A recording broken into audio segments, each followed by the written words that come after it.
everyone. Thanks for joining today's webinar from Smashfly and Glassdoor. My name is Deirdre Pelrin, and I'm the Senior Manager of Demand Generation here at Smashfly, and I'll be your host today. We're so excited that you've joined us today for what's going to be a really awesome webinar. We have a ton of great content coming up, but first I'd like to go over just a few housekeeping items. You have two options for connecting to the webinar audio today. You can either connect to the broadcast using your computer speakers, or you can connect via phone, and all of the audio and call-in details are available under the Quick Start tab in WebEx. If you experience any technical difficulties today during the webinar, please contact WebEx support directly at 1-866-229-3239, and I'll be typing this phone number into the chat panel for your reference during the webinar. Also, after the presentation, you'll have the chance to ask our speakers your most burning recruiting and talent acquisition questions, and we encourage you to submit your questions throughout the webinar via the WebEx questions pane. And I do want to note that we won't be monitoring the chat panel for your questions, so please be sure that you enter them under the Q&A. And I also want to note that we'll be sending a recording of today's webinar and the slides via email after the event. And last but not least, we're going to be live tweeting during the webinar today, and we'd love it if you'd join in on the discussion. And we encourage you to tweet about all of the content we're about to share using the hashtag CEJourney, and it will be at the bottom of every slide for your reference. And now I'd like to introduce today's speakers. First up, we have Dorina Adamchuk, Recruitment Marketing and Sourcing Manager for SHRM. Dorina is a 16-year recruitment professional who develops strategies and campaigns to attract and retain top engineering talent at SHRM.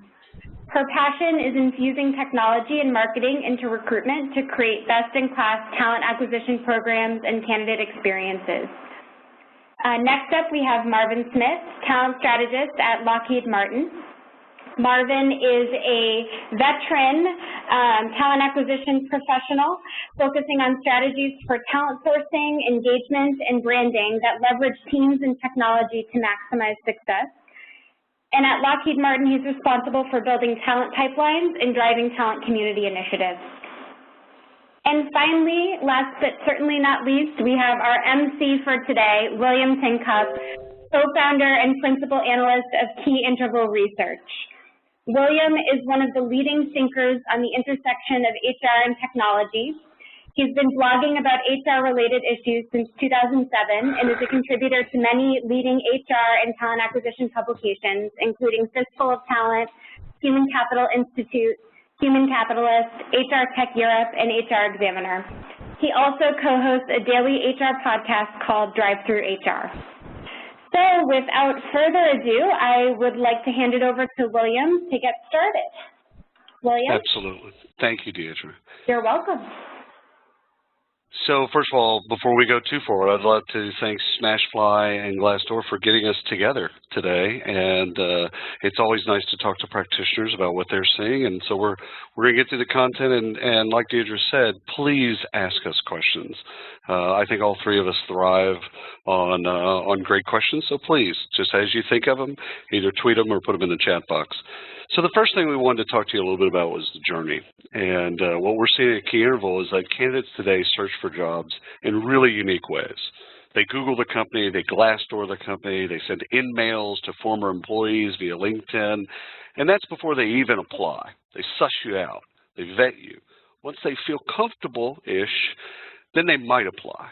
Gone are the days or apply and pray, you know, it didn't work back then, and it isn't interesting to this particular group as well.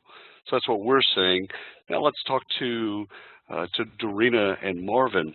You know, what are y'all doing to support candidates in this journey, this new journey these days? Dorina? Hi, William. Well, at SHRM, we're trying to get a complete view of the candidate's experience.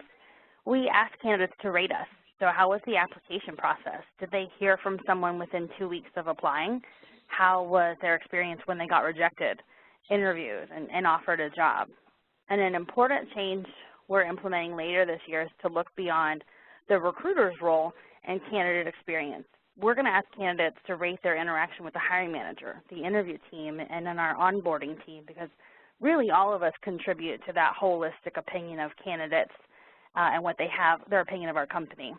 For the past 3 years, we've received this type of feedback from the Candidate Experience Awards, and we're going to go one step further. We're also creating our own surveys for external candidates, internal candidates, the hiring managers, and new hires, and we'll be incorporating those surveys into our ATS correspondence. The candies are great, but we feel like it's important to get that feedback more than once a year to make improvements faster. Fantastic. Marvin, what are you seeing? You know, for us at Lockheed Martin, good day. Glad to be here. I think it began with our leadership saying that we need to start thinking about the candidate as being customers. And when you do that, you sort of put on this marketing hat that says, you know, the job or the work itself is suddenly the product that you're marketing. And then that really opens a lot of doors to thinking like a marketeer, and you suddenly take into account the consumers, the customer, the candidate, and what they're looking for. And by putting yourself in their shoes, you come away with a different attitude toward things. You start to consider things like, you know, a person is going to want to learn about you kind of with a do-it-yourself research approach. They're going to want to be able to make a decision about you independent of talking to you necessarily. So they want to be able to see what it's like to work here. They'd like to hear from employees. They'd like to hear from people that have interviewed. All of those kinds of things come into play. And then I think it takes kind of this sea change in our mindset as a company, because we're going to give up control of what our brand is and what it's like to work here. And we're going to let other people determine what our brand is by how they experience it. So this whole social thing and this whole marketing focus has been very disruptive to our processes. So what we're going to talk about today are some of the things that we're doing like marketeers to enhance that. And I have to say that today I'm just kind of the storyteller for Lockheed Martin. We have a great team of recruiters and sourcers. We have a great staffing marketing team and HR operations team and insightful leaders and all of those kinds of things, that all those kind of people and synergies working together to bring about the change that we had to go through.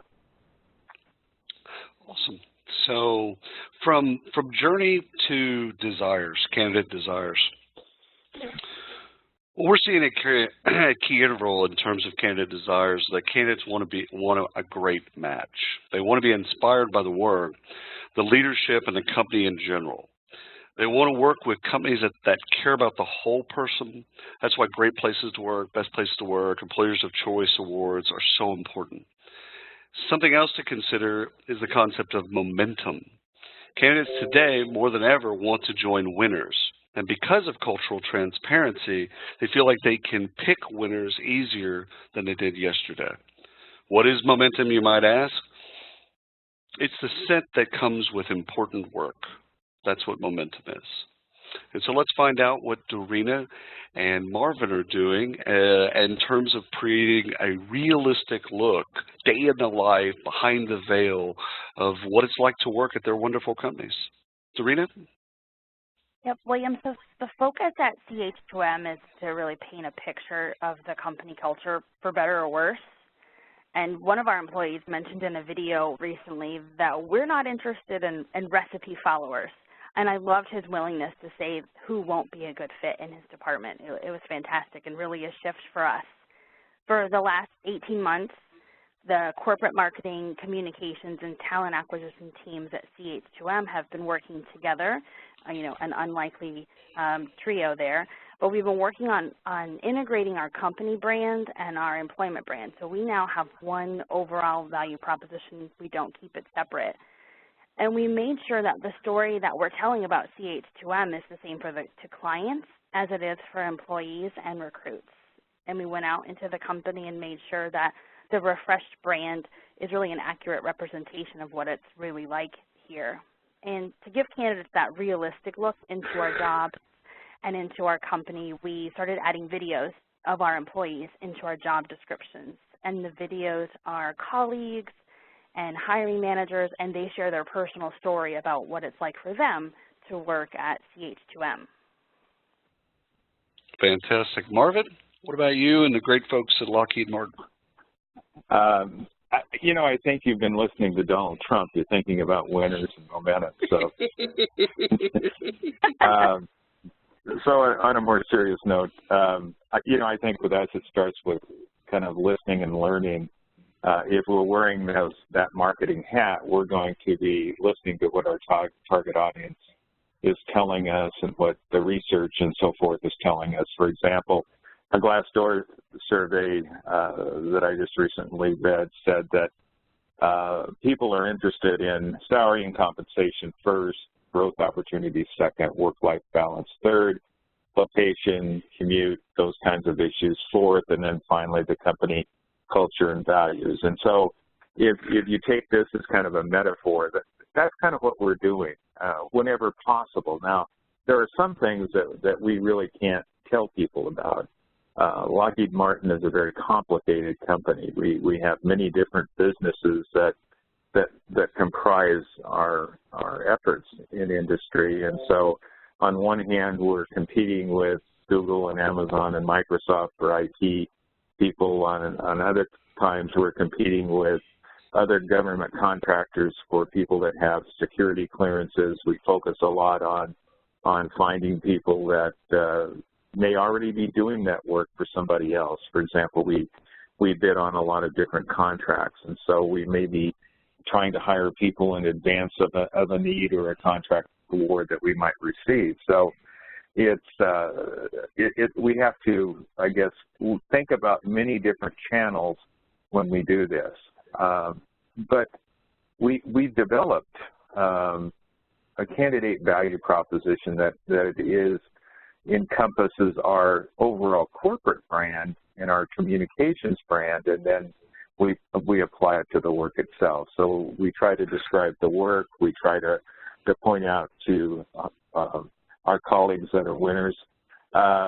We try to talk about the innovation that we've done over the years and how it's benefited humanity. We talk about how we've solved some of the hardest problems, and then we talk about sustainability and how we're friendly to the environment in the areas that we are. So we do it through videos, we do it through career fairs, we have live chat available, we have talent communities for like the military, those kind of things. Very good, very good, very good. Let's move from desires to reputation. And in doing so, I want to stop down and make sure the folks ask questions. So a couple of things. I mean, every webinar you'd like to have questions, but we really, really would like to hear your questions, either over Twitter or in the chat box. Just please ask Darina and Marvin and I some questions. So here's what we're seeing at Key Interval as it relates to reputation. Candidates can easily separate PR spin and BS and companies that are kind of genuine and authentic. You know, it's the old adage of what people say about you when you're not around. That's what candidates really want to know.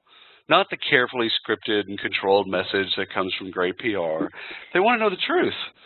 And they want to have an idea of who the real you is as a company, your values in action, not just the words, not the things that are carved on the wall. They want to know them in action. And you know what's funny is warts don't necessarily scare candidates off these days. In fact, we're seeing the opposite. Evaluating a company or a position that is completely perfect, that terrifies candidates. So, you know, it's just one of those deals. I think we're all getting smarter about managing our reputation, and the more authentic and genuine we are in doing that, and more honest we are, the better. So let's find out from Darina and Marvin, you know, as y'all look at, you know, reputation online, and how do y'all go about managing your reputation online that maybe you didn't do a decade ago? Darina, what about yourself? Yeah, well, the thing I've noticed is that job seekers look at Glassdoor, whether HR or recruiting claims the page or not. It exists. It's out there. So we chose to be actively engaged in that conversation, for better, for good or bad. Our methodology is to monitor any user-generated content that comes through the web and what's being said about CH2M, and also known as social listening. And we evaluate every review made about the company on Glassdoor for positive and for negative sentiment, and then we categorize every review, salary, and interview comment to determine the perceived pros and cons of our company. And someone on Twitter asked me, what do you do with these ratings? How do you get better? So we use the negative ratings in the interview example to redesign our hiring process when possible. So one example, and this goes back a few years, was a candidate withdrew from our hiring process based on what he read on Glassdoor. And there was a trend that people were getting asked really nonsensical interview questions, and non-executive candidates were going through all-day interviews with 7 to 10 people, and it was, too many. So we reformed our interview process so it didn't resemble a Senate Judiciary confirmation hearing. We started coaching managers in offices where the majority of comments originated, and we put together an interview guide so managers would stop asking illegal or bizarre questions like, why are manhole covers round? It's just, no place for at least our company. And another example of us shaping our brand and the reputation evolved this year out of the brand refresh. So the cornerstone of CH2M's brand is our people. On our website is now full of people stories. And besides them being posted on our website, we share the stories on Glassdoor and social media because, number one, we're really proud of our employees, but number two, to strategically offset negative reviews. So getting employees to talk about what they like about CH2M is really the best counter to some of the not-so-glowing third-party reviews. And it's not corporate fluff. It's unbiased.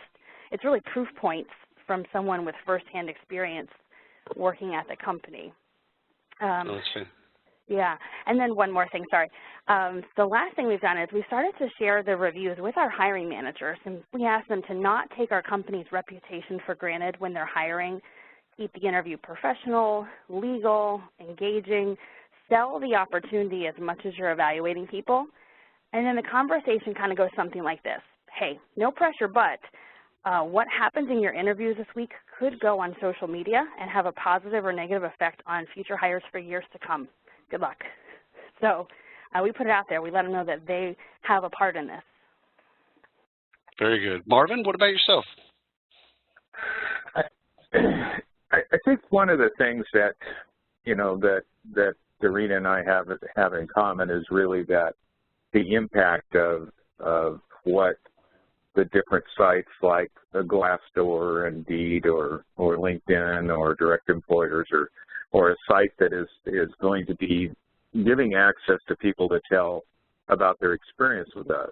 Again, it's about people. Our brand is determined how people experience us, and so to a certain extent, it's out of our control, other than how we treat people, right? So part of what we try to do is we start with our team, our recruiters and sourcers, and we try to hold them accountable to the things that are going to be measured in terms of that customer satisfaction, how we treat the candidate. And so it kind of starts there on the ground. And then we also provide genuine messaging that tells our story, but it's more fact-based or it's more example-based than it is trying to say we're the greatest company, on the face of the earth, or some of the things we used to see years ago in terms of how corporate brand themselves. I think that social is so important to our consideration of things. Social recruiting itself has probably been disappointing in terms of what we thought it was going to be when we looked at it about 10 years ago, but social has an influence on the hiring process, and the influence on our brand is so amazing to me. I saw some data recently where we hired a little over 200 people in this test period that we were tracking, and every one of those people went to Glassdoor and wrote a review about us after they were hired. And so that's really how the brand is taking, happens. We also use technology. We have a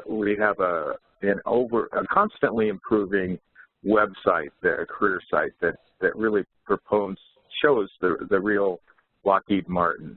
And then, of course, we have live events, career fairs, live chat, all kinds of different ways that people can engage with us. So it's really, really important that we're authentic, we're genuine, we're on the ground and available and accessible to people. Oh, that's perfect. That's a lot. There's like 5 words, but turns out it's size of the Grand Canyon. Let's move from reputation to relationship. Some of the things that we're seeing at Key Interval in terms of relationship are quite simple.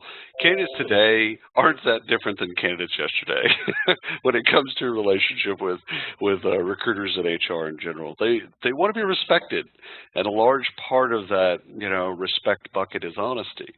It's as simple as no honesty, no relationship. No respect, no relationship.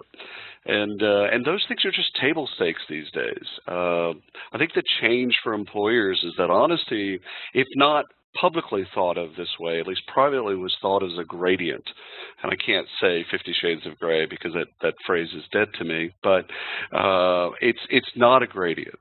Today, the candidates look at that as black and white. You're either being honest with me or you're not. You either respect me or you don't. That change, while it might seem small, is actually humongous.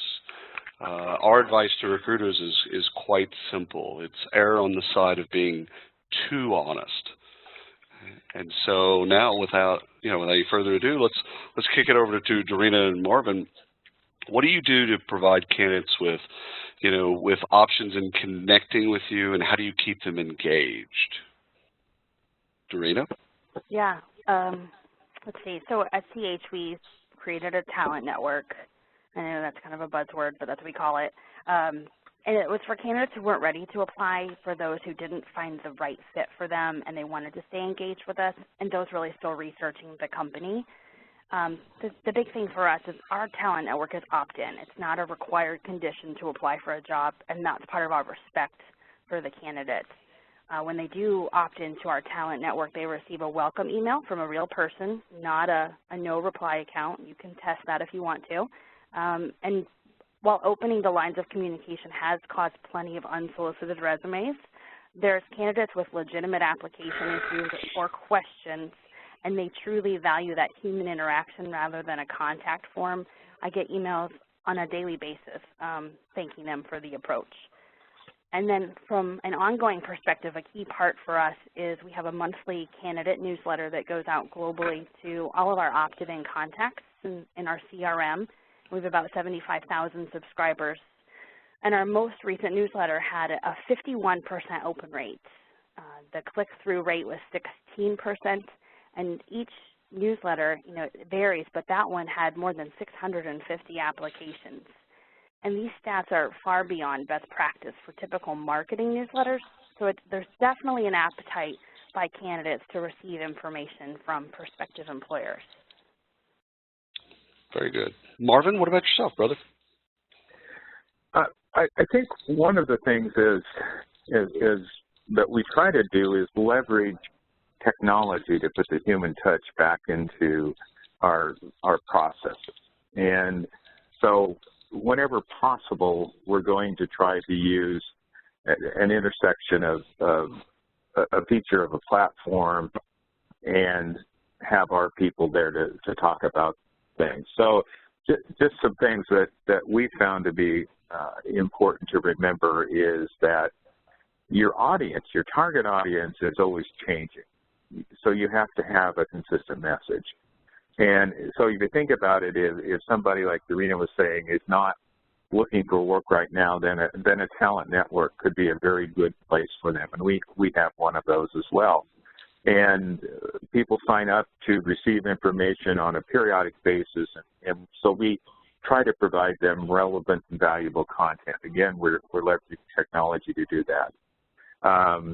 We also believe that, and have found success in building talent pipelines for key segments of talent. So rather than just sort of a one-and-done email blast, we're going to, through calls and email and communication and events and those kind of things, nurture a relationship with a group of people that we know we'll need for future needs as well as the current needs that we have. And so that's been effective for us. We also have worked in talent communities where we create an opportunity for an affinity group or a group of people like people transitioning from the military that we're working with right now, and use that as a way to our people to engage with those folks and help them in that transition. And then we're on all kinds of social platforms, from Facebook and Instagram to LinkedIn and Pinterest, and trying to meet people where they are on the platforms of their choice. But it's all about content, things that are going to be relevant and interesting to them, and as Darina said, not just the corporate gospel, but let's talk about the things that are going to be important to people, and let's be honest. Marvin, every time you and I talk, I learn something. What that tells me is I need to talk to you more often. Folks, we're starting to see some great questions in the chat window and also on Twitter. Please keep that up. We've got about 42 minutes of content and hopefully about 18 minutes or so of Q&A. So let's move from relationship to expectations. What we're seeing at Key Interval, candidates want to be met, as Marvin just said, where they are. They wanted to know where they are in the process, next steps. They want great communication from employers, even if it's bad news. They want text updates. They want the company to communicate with them in the way that they want to consume communications. That's content, that's mediums, that's frequency, etc. We have to do a better job of understanding what they want and their precise expectations and meeting them exactly where they are. And think of this as our way versus their way. And gone are the days where it's really we force a model where it's our way. We really need a highly personalized model of meeting them exactly where they are. And so we suggest to recruiters and HR teams all the time to err on the side of their way. And so let's talk to Darina and Marvin about the same things. How do you make sure you just all expectation management? How do you make sure that you're doing that really well, Darina? Yeah, that's a good question because it varies, throughout different regions of the world. But at CH2M, we have the refresh branded. Part of that was changing our website, and that was in April. And within the careers navigation of our website, we created a page called Candidate Support. And I have to give credit to BP for this because I saw it on their page first. So, it's okay to imitate. So we added the Candidate Support page and provided application and interview tips, and we're adding frequently added questions. And since April, we've had more than 28,000 unique visits to the Candidate Support page. So, we're giving people the information they're asking for. And one of the most often asked questions is, what could they expect in our hiring process? So we added a process map and an explanation of our hiring process at a high level. And half of the traffic that comes to our candidate support page clicks through to the hiring process page. And we really do want to share specifics like how soon we're going to get back to you and how long is our hiring process. But like I said, it varies by region and honestly by manager. So we had to leave those out. And it's not perfect, but we're on a journey as well. The other thing we're doing to help set expectations and improve the journey is to document what the application process should look like. We went live with a new ATS last week, and we're creating screencast videos that are tips to search for a job and what the application process is going to look like. And those videos will be in our candidate support page, and we'll probably share them on social media as well. Very good. Marvin, what about you? I think this is one of the real challenges that exists for us is that there's almost this tension between security and transparency, and what can we say and what makes good business sense not to say. And so I think we're challenged with that.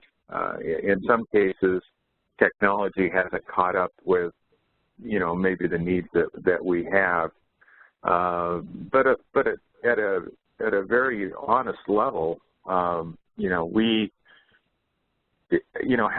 when we have positions that are hires in advance of a contract that we might be getting or an expansion that we have planned, we try to keep people informed of that. An example is I was working with craft people, very skilled labor people for our aero division, and we hire people conditionally or in advance of what the need is going to be. And so we use technology to keep them informed and treat them like they're employees of the company, because they've gone through everything. They've done the background screens and everything. They're just waiting for the opening to go to work. And so we can do that. In other cases, we may not be able to talk about even what the job entails because it has so much restricted clearance on it. And so it's something that we try to do. We have a great leader, project leader on our career site, and she's done an amazing job of bringing forth a career site that is in this iteration is setting expectations, and the next one will do even more than that. But it's hard for us. We've had some success in using automation to also create, in addition to the talent network where people would receive information of, you know, that would be relevant and valuable. We also use a job alert system that allows people to sign up for alerts on positions that might be of interest to them, and using automation that way to let the person choose how they want to receive information from us, rather than just, you know, a lot of email blasts coming about somebody like that. So it's something we struggle with, and we're going to get there. It just takes time. You know, Marvin, just a quick follow-up, because because of the company and because of what the company does and because of security protocols and things like that, do you think your audience kind of understands a little bit of that? Like, do they understand that complexity? Because it's not Macy's. You're not recruiting for Macy's or Walmart or Microsoft.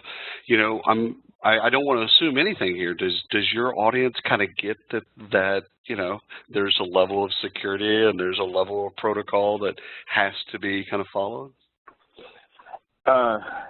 Yeah, a large part of our target audience does, but I think sometimes when suddenly we're positioning ourselves as, you know, this innovative IT opportunity for people that they're looking at a technology company or an Uber or whatever that can and will be more apt to disclose a lot of information. I think that's where we have to work at communicating our message. It's those kind of people, maybe college students coming in where they're looking at us versus a lot of other opportunities and maybe haven't thought about us as a way to think about innovation and those kind of things. And so getting our message and getting a way to have conversations with those folks is very important to us for the future. You know, it reminds me, I was at a Twitter a couple of years ago, and the talent acquisition people asked the question, like, who's our biggest competition for talent? And, you know, and everybody in the room got it wrong, of course. And they're like, Wall Street. We're fighting with Wall Street over the exact same IT talent. And it blew me away. I'm like, huh, yeah, now I get it. So it's not, you know, it's not just in the valley where they're kind of going from one to the other. They're actually competing with some other types of forces, which is really interesting. So let's move the conversation from expectations to life cycle. And, you know, what we're saying at Key Interval is candidates don't think about life cycle, obviously. Employers do. Candidates only want a long relationship with you or your brand if they have a good experience with you. If you show them respect and you communicate well, then a longer relationship might exist. And I'm going to put an asterisk next to might. In some ways, it's like dating someone, and on your second date, talking about your 25th wedding anniversary. You know, no, No, that said, we do think it's great that we're thinking about something more than just transactional.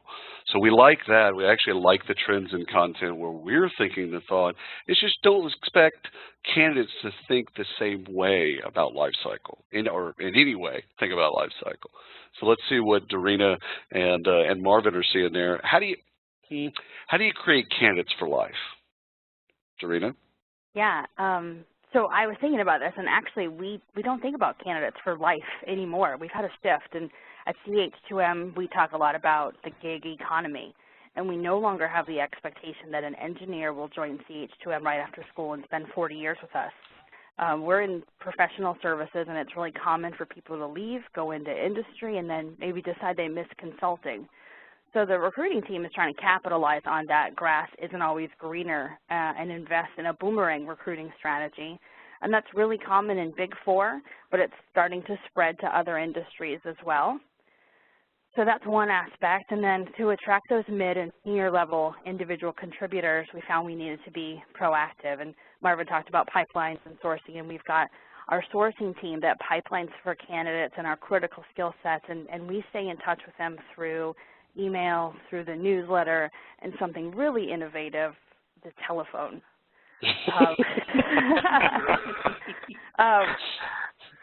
So we're also trying to fill the candidate pipeline at the beginning by promoting careers in STEM to elementary students. CH2M sponsors 2 summer engineering experiences for kids, or SEEK camps in Denver, in a partnership with the National Society of Black Engineers. And our camp is open to all 3rd through 5th graders in the Denver area. And then on the other end of the spectrum, we've ramped up engagement with our retiree population, actually creating a talent network just for them. We learned that many of our employees just didn't find retirement lifestyle satisfying, so they rejoined the firm in a part-time capacity. So that's some of the things we're doing. Very cool. Marvin, what about yourself?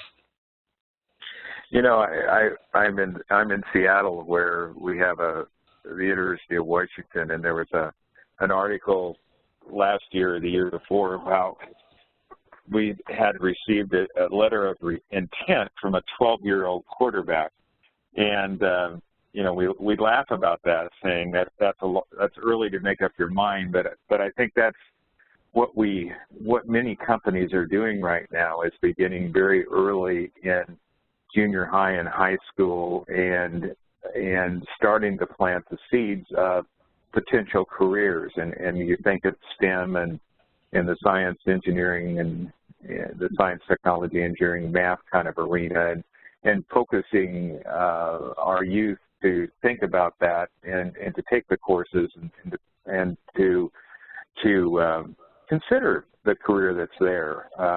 We sponsor robotics events. We have, like Dorina said, we have software boot camps in 5 cities. We're on the ground everywhere, trying to interest a diverse population of people in what the potential is in going into, let's say, an engineering kind of environment. So I think that's important.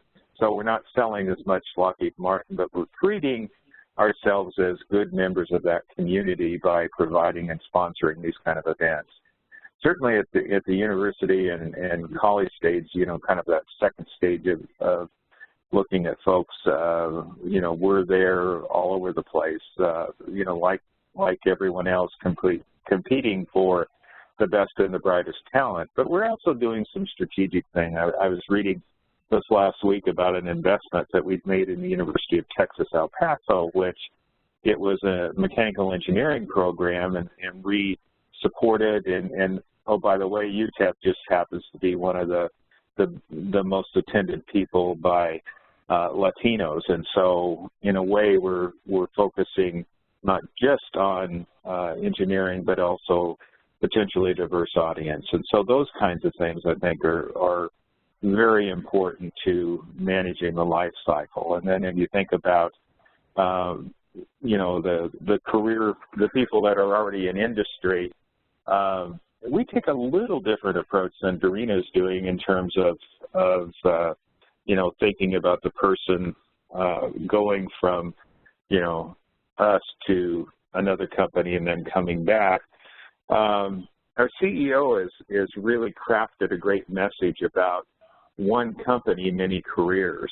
And so she had a LinkedIn influencer post a couple of weeks ago that really focused on you can come to work for us and have a great experience throughout your career and never have to leave the same company. So we'll see how that plays with millennials. I'm not sure yet, but it's interesting. Yeah, and you know, how different millennials are from every other generation is actually a wonderful conversation, because I think a lot of people try to think it's so different. It's like, I don't know if it's different or if it's just waves on a beach. We'll see. I'm going to go ahead and put a sticky note on that. Well, kind of check in on that later down the road. So let's take this from life cycle to success.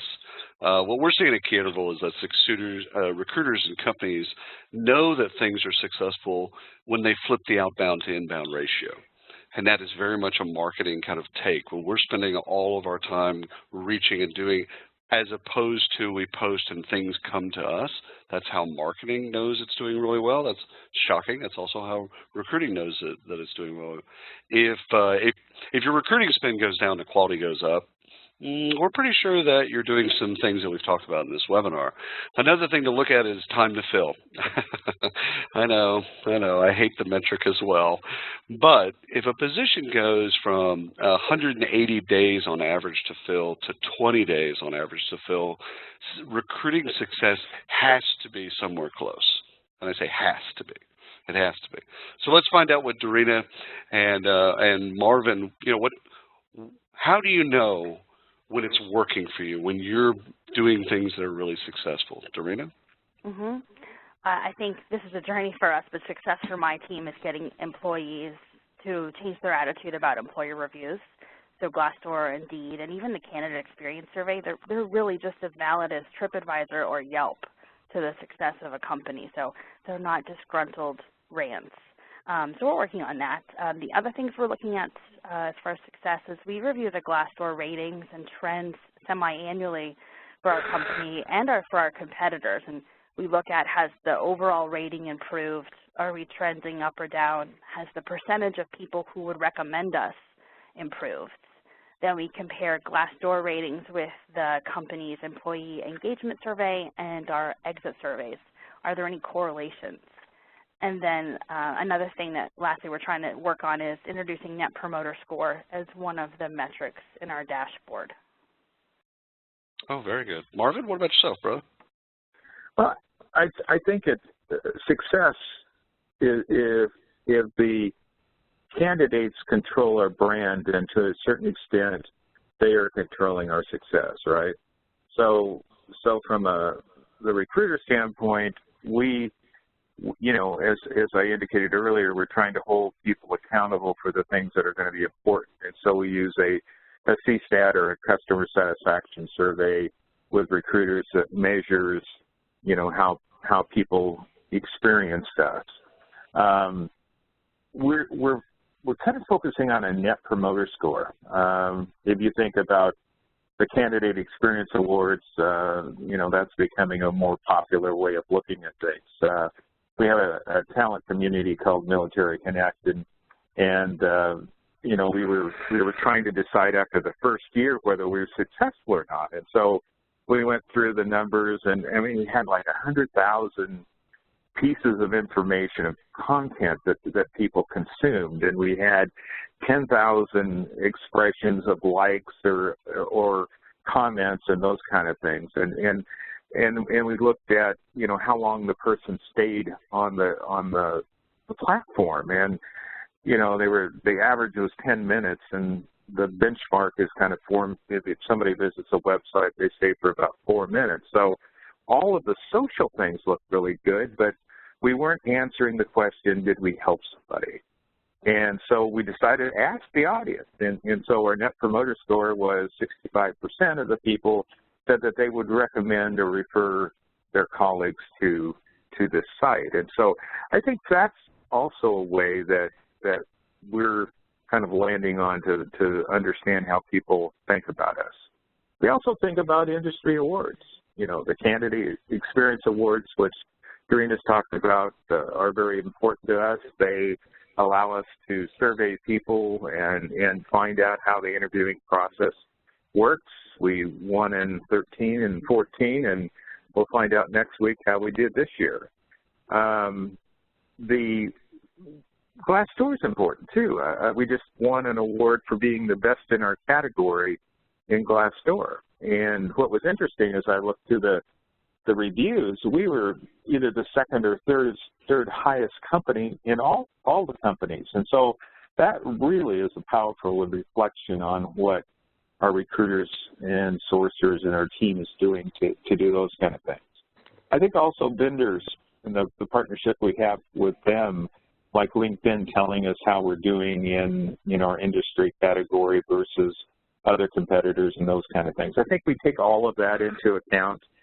And not to belie the importance of time to fill or other kinds of metrics, but I don't know that we have over 1,000 job titles that are potentially things that we would be recruiting on at Lockheed Martin, and so I don't think that we can think about a time to fill on some of them. Some jobs are just going to take 2 years to fill because that's the kind of work it is, and on the other hand, we can, we use some job alert system and implemented that in the first 60 days. I think we made about a hire a day doing that. So, and sometimes our jobs take 30, 60, 90 days to fill. So that seems to be expediting some things as well. So on balance, it's really how the customer or candidates think about us is how we measure it. Fantastic. Listen, we went a little bit longer than I think we all wanted to, but I know we have some wonderful questions. So, Deidre, why don't you herd the cats? Excellent. Thanks, William. Thanks, Dorena and Marvin, for a great session today. We've got a ton of amazing questions coming in from Twitter and in the WebEx Q&A panel. I do want to remind you that it's not too late to submit your questions. Please submit them in the Q&A panel here in WebEx, and we'll try to review and get to as many questions as we can. I also want to remind you that we will be sending a copy of the slides and the recording via email within 24 hours. So please expect an email from Smashfly and Glassdoor tomorrow. So now on to the Q&A. Lots of great questions here. I'm going to start with Marvin. Marvin, you mentioned the rating of what candidates care most about in terms of a position. Would you be able to expand upon that just a little bit? Sure. This was Glassdoor's survey, but I think that the importance for us is to put ourselves in the shoes of our target audience, and to the extent that we can talk about the work that we have. I listened to a speaker at the Candidate Experience Symposium last year, and she was making the point that it wasn't so much that it was about the culture anymore. It's really about the work itself. That the majority of the job seekers today want to know what that work is and how will it impact their careers. And so when we think about how we describe our work and our staffing marketing team, when they describe it, they're going into that depth of content, and when they interview someone with a video, that's kind of the tense that we want to look at. Is let's get into what's in it for me is kind of the thing I always think about when I'm speaking or presenting is step into the shoes of your target audience. Try to understand the connection that they need to know what's in it for them and why they should pay attention to us. Great, thanks, Marvin. Dorena, this next one's for you, but Marvin, after Dorena answers, feel free to chime in if you have any insights. So Dorena, how do you respond to negative reviews on Glassdoor, especially from disgruntled former employees? And then the second part to this question is, how do you get CEO and leadership buy-in to respond to reviews on Glassdoor? Sure. So the first one, as far as responding to negative. So if there's something blatantly like incorrect, like someone mentions like, oh, your benefits or whatever, and it's an incorrect statement, we will put a ticket into Glassdoor to say, it's actually this. If it's someone who's angry and venting, we actually respond back to them, and we thank them for sharing their information and let them know that the reviews are being shared with senior leadership. And that goes into part two. Senior leadership started to pay attention to this when we had candidates stating the reason they weren't moving forward in the process was because of what was being said about us. They're like, oh. I mean, that is a journey for us. We still have some people who think it's just a place to rant, but there's other people, fortunately, in the C-suite who are like, whoa, we need to be paying attention to this.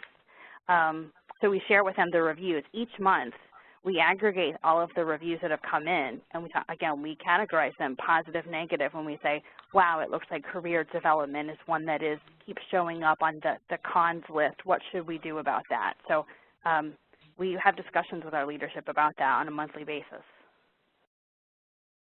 Great, thanks, Dorena. Marvin, do you have anything to add? You know, I think Dorena's right on in terms of, you know, not really responding other than thanking people for it. I think that's probably the most genuine thing you can do. If it's something that's a misstatement or needs corrective action, then we typically take it offline. You know, I worked for another organization a few years ago, and I remember we had there was a posting on Glassdoor that they were really upset with, and so the hiring manager came down to see us at talent acquisition and was, you know, articulating a discomfort with what happened. And so the first question I asked the person was, is it true? Because if it's true, then it's something that we needed to do internally to correct it so the perception could change, as opposed to writing something that would mitigate that. And, you know, it's really hard to write anything that would mitigate something that is somebody's opinion. But if the opinion is in the minority, like most of the negative things would be, then I think people take it on balance. It's like a movie review, or as William likes to say, Yelp review. Great, thanks, Marvin. I think this next question can probably be answered by both Marvin and Dorena. So Dorena, I'll start with you, and then if you could kick it over to Marvin. Could you share your tips for establishing and growing a talent network? Sure. So when we started our talent network, 2012, it was just a page on our website, which is still there today, and we grew about to 10,000 that first year. Then we actually put the talent network form in our apply process, but you can skip it. So it's, like I said, it's opt-in, and it's not a requirement to join it. So if you're like not interested, skip, and you can move on into the ATS. But when we did that, we grew from about 10,000 subscribers in the talent network to we're up to 430,000 right now. So that's a huge deal. And with the talent network that we use, there's a feature called job alerts, and we have the ability to send automated job alert emails to the opted-in subscribers. We turned that on in June, and what I love about it is that the candidate picks the type of job they're interested in and the location they're interested in. So it's really relevant jobs being served to them. So the level of quality of candidates we get from the job alert is much higher. And as a result, we've had more than 3,000 applicants from the job alert emails and more than a dozen hires just since June. So I think with the talent network, we've added a talent attraction strategy that's really cost effective. And in the past, we'd open a rec and start recruiting from scratch, from square one, and we pay a mint to post jobs on niche boards and professional networks. And with the talent network and the job alert part of the talent network, we market our jobs to candidates that we've already paid for. So the cost per click is free. The cost per applicant is free. So the cost and the relevance of candidates makes the job alerts from the talent network one of the strongest ROIs that we have in all our sources. Amen. It's a great way to go. The talent network to me is, first of all, ours is mandatory. So we capture the information, a name and email address on the person as they visit, so that we can, and hopefully they'll categorize themselves so we can begin to engage them loosely. So we think of these folks as people that aren't ready to apply for information yet. They're part of those folks that are trying to get that 5 to 7 kind of touches from us before they make a decision. And so any way that we can give them information, valuable, relevant content, and probably non-job information going to them. They can sign up for job alerts, which gives them that avenue if they're a little bit more active or want to see what might be relevant for them, for their careers. But it's a great way to capture that information. I would expect that we would get between 500 and 1,000 and 1 million people a year into that talent network. So it becomes a huge database, and it will bring back, you know, a very positive ROI. One final thing about job alerts, I saw data a couple of years back on another vendor that was taking data from the ATSs of 160 different enterprise companies, and the number 1 or the number 2 source of hire, or the last source that a candidate was on before they applied for a job, was the job alerts. It will become, over time, the most valuable place for an organization if they build it out and use it. So I'm a big fan. Amen. Thanks, guys. Serena, we've got a ton of questions coming in about your newsletter. Could you talk a little bit about the types of content that you include in your newsletter? Yeah, sure. So the newsletter has one people story, and one project story or an award, you know, depending on what's newsworthy that month. We also share whatever was the most engaging post from the previous month on social media. And we do have links to the jobs that are available by region. So if you're interested in Asia-Pac, you click Asia-Pac and you see those jobs. But it's not intended to be a job-specific newsletter. It's other content about the company to keep our name in front of candidates, keep them warm. But the whole thing is only one page when you print it out on a piece of paper, because I read the Microsoft study that said human beings have less attention span than a goldfish, so we have 8 seconds for people to look at that. The other content that we do is on social, and we look at social really closely, and we categorize every post that we put out on social media. And what we've seen is jobs, recruiting tips, polls, and humor are always our most engaging posts. But we also talk about third-party information, so like innovation in our industry. We'll share interesting stories about other people who are engineers, and we'll share career-related news from other credible sources. We try to follow a 60-30-10 posting rule.